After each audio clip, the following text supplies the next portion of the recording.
সব ভয়ঙ্কর ঘটনাগুলোর মধ্যে একটা মিল থাকে। সেগুলো শুরু হয় খুব স্বাভাবিকভাবে একটা ফোন কল, একটা পুরনো ছবি অথবা একটা দরজা দিয়ে। আজ খুলব ফাইল নাম্বার 001, ফ্ল্যাট নাম্বার 11। স্বাগতম মিস্ট্রিজ ইয়েট আনসলভডে। এখানে প্রতিটা রহস্য একটা নতুন কেস ফাইল খুলে দেয়, আর সব কেস ফাইলের সবসময় কোনো উত্তর পাওয়া যায় না। তবে চলুন প্রথম কেস ফাইলটা খোলা হোক। এই সিরিজের সমস্ত চরিত্র, ঘটনা এবং কেস সম্পূর্ণ কাল্পনিক। বাস্তবের কোনো ব্যক্তি, স্থান বা ঘটনার সঙ্গে মিল থাকলে সেটা সম্পূর্ণ অনিচ্ছাকৃত। এ ঘটনার মূল চরিত্র অর্ণব। কিছু মাস আগে আমার কাছে একটা পুরনো ভয়েস রেকর্ডিং আসে। জানি না রেকর্ডিংটা সত্যি কিনা, কিন্তু যা শুনেছিলাম সেটা আজও ভুলতে পারিনি। এবার থেকে যা শুনবো সব অর্ণবের নিজের ভাষায়। আমার নাম অর্ণব, একটা প্রাইভেট কোম্পানিতে জব করি। জীবনটা খুব সাধারণ ছিল। সকালে অফিস, রাতে বাড়ি, কিছুক্ষণ ফোন ঘাটা, তারপর ঘুম। ভূত প্রেতে আমি কোনোদিনই খুব একটা বিশ্বাস করতাম না, যতদিন না এই ফ্ল্যাট নাম্বার 11-এ উঠলাম। ফ্ল্যাটটা আশ্চর্যজনকভাবে খুব সস্তা ছিল, লোকেশনটাও খুব ভালো, তাই কিছু না ভেবে উঠে পড়লাম। শিফটিংয়ের দিন বাড়িওয়ালা শুধু একটাই কথা বলেছিলেন, রাত 2:17 পর যদি আননোন নাম্বারে কল আসে, কলটা ধরবেন না। আমি হেসে জিজ্ঞেস করেছিলাম, এখনো এসব মানেন নাকি? উনি কিছু না বলে আমার দিকে তাকিয়ে রইলেন, তারপর চলে গেলেন। প্রথম রাতে কোনো অসুবিধা হয়নি। দ্বিতীয় রাতে রাত 2:17 নাগাদ একটা আননোন নাম্বার দিয়ে কল আসে। আমি না কলটা রিসিভ করলাম না।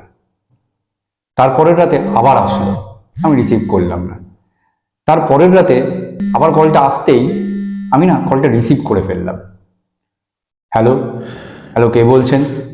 জিজ্ঞেস করতে উত্তর এলো, দরজা খুলিস না। আমি না কলটা কেটে দিলাম। সেদিন রাতে আমি আর ঘুমাতে পারলাম না। সকালবেলা ঘুম থেকে উঠেই ওই নাম্বারে কল করি, দেখি অপারেটর বলছে এ নাম্বারের কোনো অস্তিত্ব নেই। পরের দিন রাতে 2:17 আবার কল আসলো। এবার আমি কলটা রিসিভ করে হ্যালো বলতেই, দরজা খোলার ভুল করিস না অর্ণব। আমি না নিজেকে আটকে রাখতে পারলাম না, সোজা দরজার কাছে গেলাম। মনে হলো দরজার ওই পারে কেউ যেন দাঁড়িয়েছিল। আমি দরজার নিচ দিয়ে দেখলাম কোনো ছায়া নেই, কিন্তু দরজার নিচ দিয়ে ধীরে ধীরে একটা পুরনো ফোন ঘরের ভেতর ঢুকে এলো। ফোনটা খুবই পুরনো, ধুলোয় মাখা। ফোনটা হাতে নিতেই হঠাৎ করে ফোনের স্ক্রিনটা জ্বলে উঠল, ইনকামিং কল অর্ণব।